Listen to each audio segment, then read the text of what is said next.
Bonjour, regardez-moi ces deux adorables chatons. 1 et 2. Trêve de plaisanterie, plongeons dans le vif du sujet. Aujourd'hui, nous allons voir qu'il existe en France des lieux où le temps semble s'être arrêté, où le silence porte encore les cris du passé.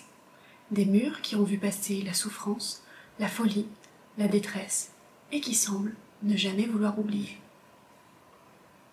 Des couloirs où l'ombre s'accroche à la pierre, où l'air lui-même devient dense, lourd de mémoire et de sens.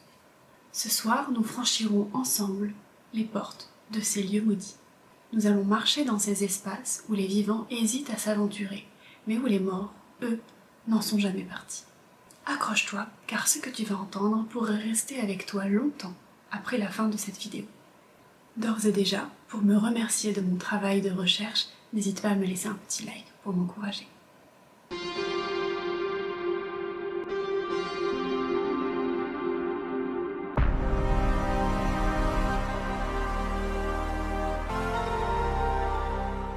Commençons avec l'asile de Saint-Jean-les-Deux-Jumeaux, en Seine-et-Marne. Construit au début du XXe siècle, cet asile fut un lieu d'accueil, mais aussi de profonde souffrance. Les malades y étaient nombreux, les traitements souvent inhumains. On raconte que certains patients disparaissaient sans laisser de traces.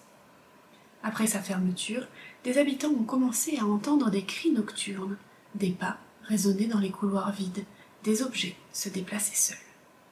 Certains enquêteurs paranormaux ont enregistré des voix claires, répétant « Aide-moi » et des bruits de lits qui grincent, comme si les patients ne s'en étaient jamais levés.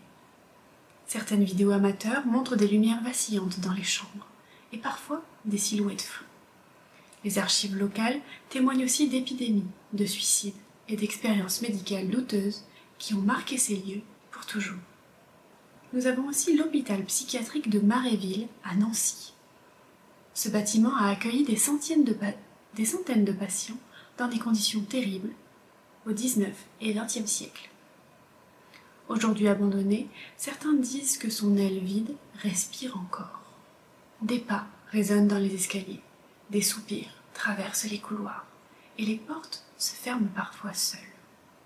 En 2017, une équipe d'enquêteurs a enregistré un cri étouffé et une voix féminine prononçant « Reste ». Cet enregistrement aurait été analysé comme authentique par un expert en son, mais je n'ai pas trouvé les preuves.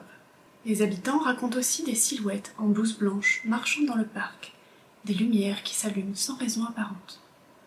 Chaque pierre semble garder le souvenir de ceux qui ont souffert dans cet endroit, rendant le lieu profondément troublant, pour ceux qui habitent à proximité ou pour les visiteurs qui s'y aventurent. Nous avons aussi l'histoire d'un couvent, le couvent des Ursulines de Quimperlé, en Bretagne. Fondé au XVIIe siècle, ce couvent a été école, hôpital, hospice. Les témoins affirment entendre des prières en latin dans les couloirs vides, sentir des odeurs de cire mêlées à quelque chose de plus sombre, voir des silhouettes de nonnes disparaître dans l'obscurité. Lors de travaux de restauration, plusieurs ouvriers ont refusé de revenir après avoir entendu des portes claquer seules ou des voix récitant des prières. Les archives locales mentionnent des décès lors d'épidémies et un incendie au XVIIIe siècle qui aurait coûté la vie à 6 religieuses qui étaient restées enfermées. Le lieu semble ainsi garder en lui une part de tragédie, invisible mais palpable. Tous les lieux peuvent avoir leur histoire, même les prisons. Ici, parlons de la prison de Saint-Paul, à Lyon. Cette prison a vu défiler des milliers d'hommes, des criminels, des résistants, des innocents, parfois condamnés par erreur. Aujourd'hui transformée en bâtiment public, certains visiteurs affirment encore percevoir une lourdeur étrange. Des bruits de chaînes, des cris lointains et des portes qui grincent toutes seules. Les anciens gardiens témoignent de silhouettes sombres traversant les coursives. Certains auraient entendu des coups secs venant de cellules condamnées depuis des décennies. Et en ouvrant, ils y auraient découvert des murs froids et vides. On raconte que la peur et la colère des condamnés imprègnent la pierre et que la nuit, la prison semble respirer par elle-même. Continuons avec l'hôpital militaire du Val-de-Grâce, à Paris. Val-de-Grâce est un lieu de prestige et de secret. Les ailes fermées, les salles interdites, les zones inaccessibles. Certains y affirment entendre des appels d'urgence alors que les chambres sont vides, ou apercevoir une silhouette en uniforme traverser les couloirs et disparaître dans un mur. Un ancien infirmier raconte qu'une nuit, il a entendu un patient hurler dans une chambre. Quand il s'y est rendu, la chambre était vide. Mais sur la vitre, de la buée, et par-dessus, une main venait de se dessiner. Les sections utilisées pendant les guerres, les blessures graves, les agonies silencieuses, tout cela laisse une empreinte qui dépasse la mémoire humaine. Dans le sud, l'asile Saint-Paul de Mosole est devenu célèbre pour avoir accueilli Van Gogh. Les témoignages parlent de cris dans les couloirs la nuit, de murmures incompréhensibles et parfois de figures blanches aperçues depuis les jardins. L'asile, encore partiellement ouvert au public, a été exploré par des équipes d'enquêteurs qui ont enregistré des anomalies thermiques et visuelles. Le contraste entre le charme provençal et la mémoire de la folie crée une atmosphère unique, où beauté et tragédie cohabitent dans un silence très inquiétant. Toujours dans le sud, à Nice, nous avons le couvent des Clarisses. Ce couvent a été fondé au XVIIe siècle. Il est abandonné depuis des décennies maintenant. Les habitants du quartier racontent entendre la nuit des chants, parfois des pleurs d'enfants ou des bruits de pas provenant des couloirs.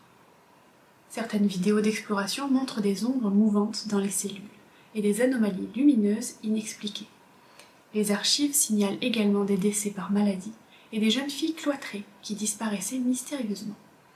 Le lieu garde ainsi un souvenir palpable de la souffrance humaine. Puis nous avons la prison de Nîmes, qui a connu des siècles d'emprisonnement, parfois pour des raisons politiques, parfois pour des délits mineurs.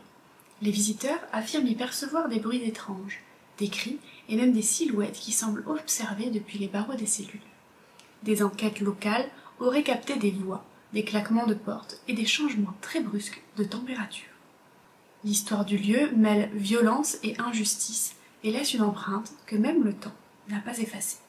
Toujours dans le sud, nous avons une abbaye, celle de Saint-Papoul. Cette abbaye médiévale a été le témoin des siècles de vie religieuse, mais aussi de tragédies, famine, épidémies et révoltes.